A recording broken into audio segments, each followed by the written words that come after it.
सुनो यारो, कभी सोचा है कि जब दो देशों के बीच असली दुश्मनी होती है ना, तो वो किस हद तक जा सकते हैं। आज तुम्हारा भाई तुम्हें एक ऐसी खबर सुनाने वाला है ना, जिसे सुनकर तुम्हारे होश उड़ जाएंगे। तुमने हमेशा सुना होगा कि बॉर्डर पर गोलियां चलती है, दुश्मन देश एक दूसरे पर बम गिराते हैं, लेकिन क्या कभी सुना है कि एक देश ने दूसरे देश के अंदर बगावत करने के लिए इंटरनेट ही स्मगल कर दिया है। सुन रहे हो तुम? ये कोई फिल्मी कहानी नहीं है, एकदम सच है। और ये दावा किसी आम इंसान ने भी नहीं किया, बल्कि इजराइल के पुराने प्रधानमंत्री एक्स पीएम नफ्ताली बेनेट ने खुद कहा है।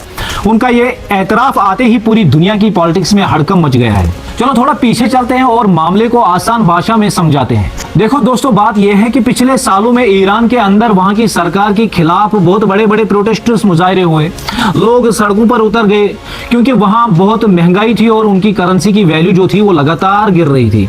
अब तुम ही बताओ, जब किसी देश में सरकार के खिलाफ इतना बड़ा आंदोलन होता है तो सरकार सबसे पहले क्या करती है? एकदम सही पकड़े, इंटरनेट बंद कर देती है ताकि अंदर की खबर बाहर न जा सके और लोग आपस में कोऑर्डिनेट न कर सके। ईरान ने भी वही किया। लेकिन दोस्तों, यहाँ एंट्री होती है इजराइल की। इजराइल तो मौके की तलाश में बैठा ही था कि कैसे ईरान को अंदर से कमजोर किया जाए। तो नफ्ताली बेनेट साहब ने बताया कि उनके जमाने में इजराइल ने इलॉन मस्क की कंपनी के thousands of Starlink internet receivers चुपके से ईरान के अंदर स्मगल कर दिए ताकि वहां के प्रोटेस्टर्स बिना किसी रोक टोक के इंटरनेट चला सके, आपस में जुड़े रहे और पूरी दुनिया को दिखा सके कि ईरान में क्या चल रहा है। उनका सीधा मकसद था ईरान की सरकार को गिराना। अब यहाँ पर मेरी एक बात ध्यान से सुनो, ये जो बड़े बड़े देश होते हैं ना, ये आम लोगों के जज्बात का फायदा उठाते हैं। उधर ईरान के लोग परेशान थे और इधर अमेरिका और इजराइल अपना गेम खेल रहे थे। तुम्हें याद होगा कि उस दौरान डोनाल्ड ट्रंप ने भी बड़े बड़े ट्वीट्स किए थे कि हम ईरान के लोगों को आजादी दिलाने आ रहे हैं। लेकिन सच तो यह है दोस्तों कि इन्हें ईरान के लोगों से कोई हमदर्दी नहीं थी, उन्हें बस अपना फायदा देखना था। लेकिन इस पूरे प्लान में जो है वो ट्विस्ट आ गया।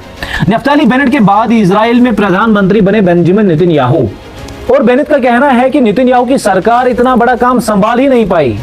जब ईरान में असली प्रोटेस्ट शुरू हुआ तो वहां पूरा इंफ्रास्ट्रक्चर जो है वो रेडी नहीं था, क्योंकि नेतन्याहू ने इस मिशन को बीच में ही रोक दिया।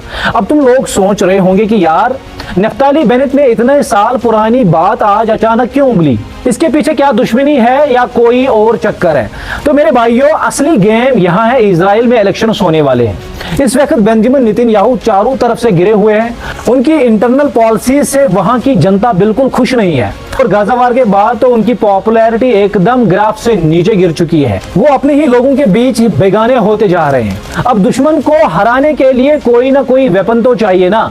तो नफ्ताली बेनेट ने इसी मौके का फायदा उठाया। उन्होंने जनता को यह दिखाने के लिए ये कार्ड खेला है कि देखो, जब मैं पीएम था तो मैंने ईरान के नाक के नीचे दम कर दिया था। और ये नेतन्याहू तो एकदम नाअहल निकला। यानी साफ बात यह है दोस्तों, बात सिर्फ देश की नहीं है, बात कुर्सी की भी है। अब देखना यह होगा कि जब नेतन्याहू इस बार इलेक्शंस में उतरेंगे तो क्या जनता उसका साथ देगी?